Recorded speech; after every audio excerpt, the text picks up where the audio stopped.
Daniel chapter 4, Nebuchadnezzar's proclamation. King Nebuchadnezzar, to those of every people, nation, and language who live in all the earth, may your prosperity increase. I am pleased to tell you about the miracles and wonders the Most High God has done for me. How great are his miracles, and how mighty his wonders. His kingdom is an eternal kingdom, and his dominion is from generation to generation. The dream. I, Nebuchadnezzar, was at ease in my house and flourishing in my palace. I had a dream and it frightened me. While I in my bed, the images and visions in my mind alarmed me. So I issued a decree to bring all the wise men of Babylon to me in order that they might make the dream's interpretation known to me. When the diviner priests, mediums, Chaldeans, and astrologers came in, I told them the dream, but they could not make its interpretation known to me. Finally, Daniel, named Belteshazzar, after the name of my God, and the spirit of the holy gods is in him, came before me. I told him the dream. Belteshazzar, head of the diviners, because I know that you have a spirit of the holy gods and that no mystery puzzles you, explain to me the visions of my dream that I saw and its interpretation. In the visions of my mind, as I was lying in bed, I saw this. There was a tree in the middle of the earth, and its height was great. The tree grew large and strong. Its top reached to the sky, and it was visible to the ends of the earth. Its leaves were beautiful. Its fruit was abundant, and on it was food for all. Wild animals found shelter under it. The birds of the air lived in its branches, and every creature was fed from it. As I was lying in my bed, I also saw in the visions of my mind an observer, a holy one, coming down from heaven. He called out loudly, cut down the tree and chop off its branches, strip off its leaves and scatter its fruit. Let the animals flee from under it and the birds from its branches, but leave the stump with its roots in the ground and with a band of iron and bronze around it in the tender grass of the field. Let him be drenched with dew from the sky and share the plants of the earth with the animals.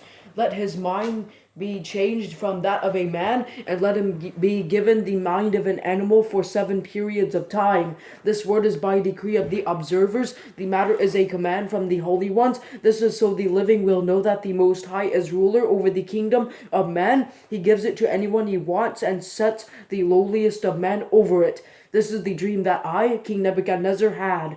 Now, Belteshazzar, tell me the interpretation, because none of the wise men of my kingdom can make the interpretation known to me. But you can, because you have the spirit of the holy gods. The dream interpreted. Then Daniel, whose name is Belteshazzar, was stunned for a moment, and his thoughts alarmed him. The king said, Belteshazzar, do not let the dream or its interpretation alarm you. Belteshazzar answered, My lord, may the dream apply to those who hate you, and its interpretation to your enemies. The tree you reached the sky and was visible to all the earth, whose leaves were beautiful and its fruit abundant, and on it was food for all. Under it the wild animals lived, and in its branches the birds of the air lived. That tree is you, the king, for you have become great and strong. Your greatness has grown and even reaches the sky, and your dominion extends to the ends of the earth.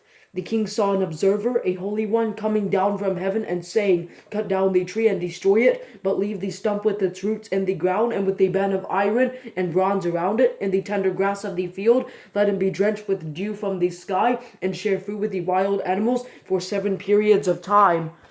This is the interpretation, your majesty, and this is the sentence of the Most High that has been passed against my lord the king. You will be driven away from people to live with the wild animals. You will feed on grass like cattle and be drenched with dew from the sky for 7 periods of time until you acknowledge that the Most High is ruler over the kingdom of man, and he gives it to anyone he wants. As for the command to leave the tree stump with its roots, your kingdom will be restored to you as soon as you acknowledge that heaven rules. Therefore, may my advice seem good to you, my king. Separate yourself from your sins by doing what is right, and from your injustices by showing mercy to the needy. Perhaps there will be an extension of your prosperity. The sentence executed. All this happened to King Nebuchadnezzar. At the end of 12 months, as he was walking on the roof of the royal palace in Babylon, the king exclaimed, Is this not Babylon the great that I have built by my vast power to be a royal residence? and to display my majestic glory. While the words were still in the king's mouth, a voice came from heaven. King Nebuchadnezzar, to you it is declared that the kingdom has departed from you.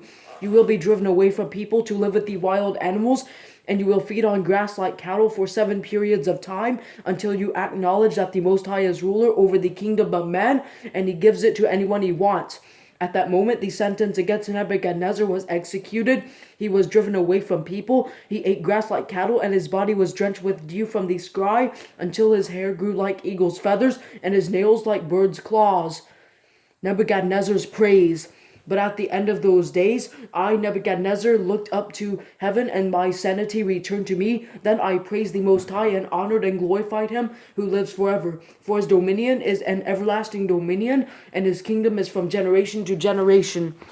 All the inhabitants of the earth are counted as nothing, and he does what he wants with the army of heaven and the inhabitants of the earth. There is no one who can hold back his hand or say to him, "What have you done?" At that time my sanity returned to me, and my majesty and splendor returned to me for the glory of my kingdom. My advisors and my nobles sought me out. I was re-established over my kingdom, and even more greatness came to me.